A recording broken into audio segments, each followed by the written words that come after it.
न तरे भव सागर, नर समाज अस पाई, सो परत्र दुख पावहीं।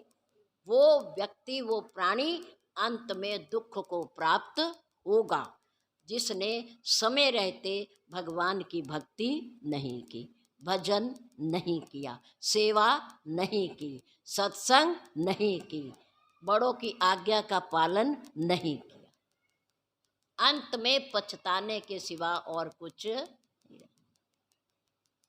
जो न तरे भवसागर, नर समाज अस पाई, सो कृत निंदक आत्महन गति जाई। मेरे राम कहते हैं मेरी भक्ति में कुछ करना नहीं पड़ता। कहो कहो तुम ही बताओ, भक्ति पथ कवन प्रयासा, जोग ना मख जप तप उपवासा।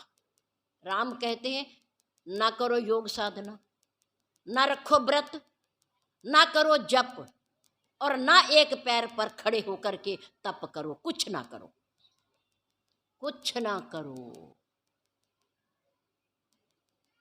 पर भक्ति कैसे होगी? कैसे होगी? सरल स्वभाव। स्वभाव कैसा बनाओ? सरल, बच्चों में बच्चों जैसा है, बराबर वालों में बराबर जैसा, और बड़ों में बैठ करके बड़ों जैसा। उनकी बात सुनो, बात सुनो। सरल स्वभाव, ना मन कुटलाई, यथा लाभ संतोष सदाई। ये मेरी भक्ति है। जो अपने आप को ऐसा बना लेता है वो मेरा परम भक्त है। सरल स्वभाव न मन कुटलाई। हमारे पूज्य गुरुदेव जी का स्वभाव बड़ा सरल था, बड़ा सरल। बच्चों के साथ हंसते, मुस्कुराते, बात करते, और जवानों को आदेश देते, ये करो वो करो, ऐसा करो ऐसा। और वृद्धों के साथ बड़ी सरलता के साथ, सम्मान के साथ, स्वागत के साथ उनसे बातचीत करते, उनकी मर्यादा रखते। ये मेरे पूज्य गुरुदेव जी का स्वभाव था। हमने देखा है और आप लोगों ने भी देखा। ये परम संत है, ये एक संत की पहचान है। सरल स्वभाव न मन कुटलाई, यथा लाभ संतोष सदाई। मेरे गुरुदेव मान अपमान से ऊपर, मान अपमान से ऊपर। हमारे आदरणीय भैया श्री जितेंद्र जी हमारे से कहा करते थे कि पूज्य गुरुदेव प्रातःकाल 4 बजे कमंडल ले करके आ करके हमारे घर के आगे आकर दरवाजा खटखटाते, और मेरे पूज्य पिताजी उठते और कहते, देख भाई महाराज जी आए, महाराज जी आए, चलो उठो तुम भी जाओ उनके साथ। कह रहे मैं पहले 10 तो बहाने बनाता, मेरे से नहीं उठा जाता, आज नहीं जाता मैं, आज नहीं जाता मैं। लेकिन मुझे क्या पता था कि एक परम संत मेरे ऊपर कृपा करने आ रहा है, मुझे अपनाने आ रहा है, मुझे उठाने आ रहा है, मोह रूपे निद्रा में सोए हुए को। मुझे क्या पता था?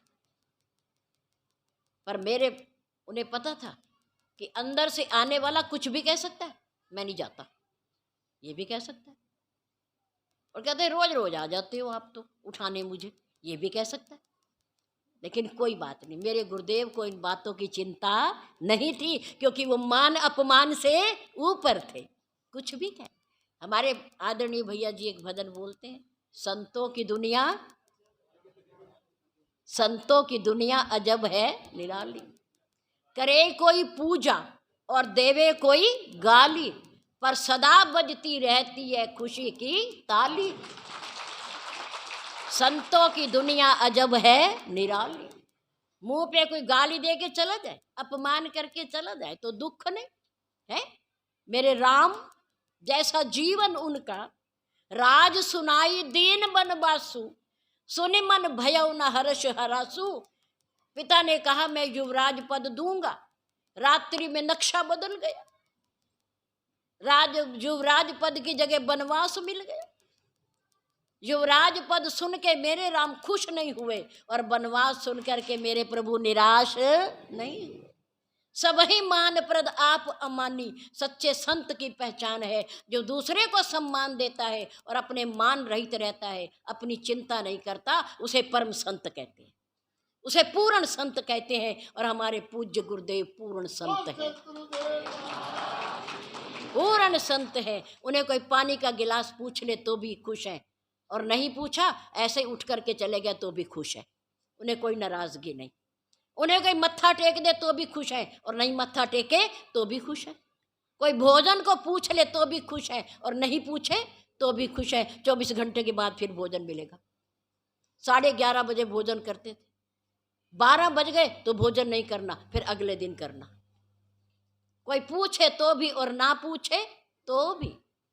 मान अपमान से रहित सद्गुरुदेव, हम ऐसे महापुरुषों के शिष्य हैं। ये हमारे लिए गर्व का विषय है, गर्व का विषय है। और फिर भी हम अपना जीवन ना बनाएं तो दोष किसका है? कब तक दोषी बने रहोगे? हैं? कब तक? बनाओ, रास्ता चुनो, अपने आगे का मार्ग प्रशस्त करें, अपना लोक और परलोक सुधारे। यही समय है, यही समय है, यही समय है, फिर दोबारा मिलने वाला नहीं। बहुत बहुत धन्यवाद।